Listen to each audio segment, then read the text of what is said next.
2025-এর এই 5ই আগস্টেই যখন গণ অভ্যুত্থানের বছর পূর্তি হলো, তখন এই টিএসসিতেই ইসলামী ছাত্র শিবির গোলাম আজমদের ছবি নিয়ে একটা প্রদর্শনী করছে। গোলাম আজমরা মহানায়ক না, তারা হচ্ছে এই বাংলাদেশের ইতিহাসের প্রধানতম খলনায়ক।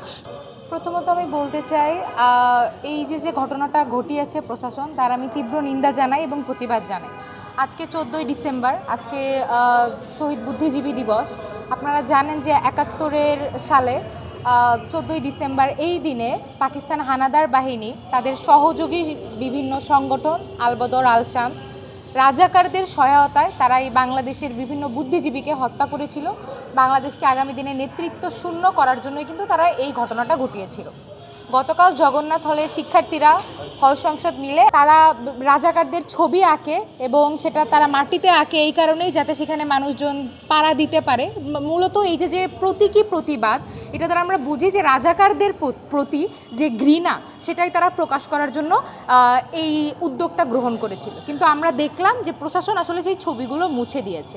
আজকে 14ই ডিসেম্বর সেই দিনে জগন্নাথ হলে এমন একটা ঘটনা ঘটেছে, যেই হলে একটা বদ্ধভূমি আছে, যেই হলের শিক্ষক, কর্মচারী, ছাত্ররাই 71 সালে পাকিস্তান হানাদার বাহিনী কর্তৃক হত্যার শিকার হয়েছে।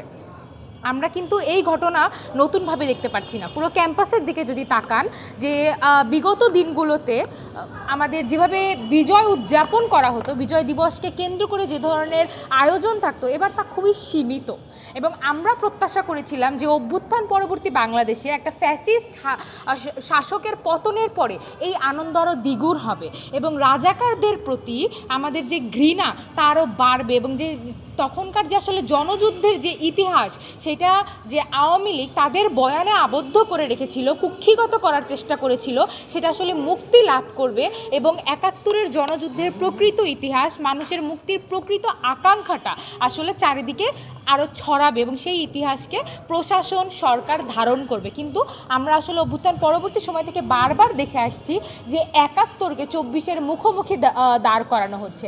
আমাদের খুবই স্পষ্ট প্রশ্ন যে কাদের আসলে ওই রাজাকারদের ছবিতে পাড়া দিতে কাদের আতে ঘা লাগে দেখেই কিন্তু আসলে প্রশাসন তাদের কথায় এই ছবিগুলো মোছার উদ্যোগ নিয়েছে, তাও এমন একটা গুরুত্বপূর্ণ দিবসে, যেই দিবসে আসলে এই রাজাকারদের প্রতি, পাকিস্তান হানাদার বাহিনীর সেই নির্মম গণহত্যার প্রতি আমাদের ঘৃণা ব্যতীত আর কিছু আমরা ধারণ করতে পারি না। সুতরাং এই যে ঘটনাটা আসলে প্রশাসন ঘটিয়েছে, আমরা তীব্র নিন্দা জানাই, প্রতিবাদ জানাই এবং আমরা তাদের কাছ থেকে সুস্পষ্ট জবাব দিতে চাই যে কোন গোষ্ঠীর কথা অনুযায়ী, কোন গোষ্ঠীর প্রতি নতজানু হয়ে আসলে তারা এই ধরনের একটা ঘৃণ্য কর্মকাণ্ড ঘটালো। এখন ধরেন যার দাড়ি আছে তাকে যদি দাড়ি পরানো হয়, তার যদি দাড়ি সমেত ছবি আঁকা হয়, সেটা দাড়ির অবমাননা, সেটা অবমাননা নয়, সেটা সেই রাজাকারেরও অবমাননা। যেমন ধরেন এখন যদি কোনো নারী শাড়ি পরে হাঁটে আর আমি যদি বলি যে না শাড়ি পরা যাবে না, শাড়ি হাসিনা পরতো, তাহলে তো আসলে হয়ে যায় না। কিংবা হাসিনাকে আমি এখন শাড়ি বাদ দিয়ে তাকে তো আর বোরকা পরাতে পারবো না, কারণ হাসিনা শাড়িই পরতো। সুতরাং এই যে যুক্তিগুলো সামনে আনা হচ্ছে, তা মূলত আনা হচ্ছে প্রকৃত যে সত্য সেটাকে আড়াল করার জন্য। আতে ঘা লাগছে দাড়ি বা টুপির কারণে না, আতে ঘা লাগছে সেটা গোলাম আজম দেখে, সেটা পাকিস্তান পুনরুদ্ধার কমিটির প্রধান দেখে, সে একজন রাজাকার দেখে তাদের উত্তরসূরিদের এই আতে ঘাটা লাগছে। আপনারা জানেন যে 5ই আগস্ট 2025-এর এই 5ই আগস্টেই যখন গণ অভ্যুত্থানের বছর পূর্তি হলো, তখন এই টিএসসিতেই ইসলামী ছাত্র শিবির গোলাম আজমদের ছবি নিয়ে একটা প্রদর্শনী করছে। তো আমরা মনে করি আসলে আতে ঘা তো তাদের লাগে যারা মনে করে যে গোলাম আজমরা হচ্ছে মহানায়ক। গোলাম আজমরা মহানায়ক না, তারা হচ্ছে এই বাংলাদেশের ইতিহাসের প্রধানতম খলনায়ক। সুতরাং আসলে এর সাথে দাঁড়িয়ে টুপির কোনো সম্পর্ক আছে বলে আমি মনে করি না।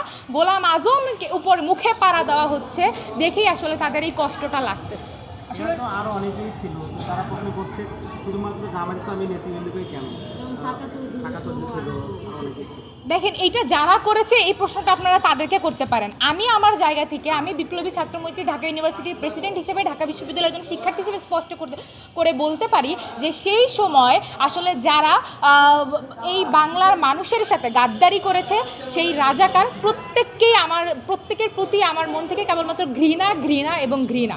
দ্বিতীয়ত আমি বলতে চাই যে 71 পরবর্তী সময় যারা বাংলার এই স্বাধীনতাকে কুক্ষিগত করেছিল যে গোষ্ঠী, তাদের প্রতিও আমাদের কেবল ঘৃণা এবং ঘৃণা থাকবে।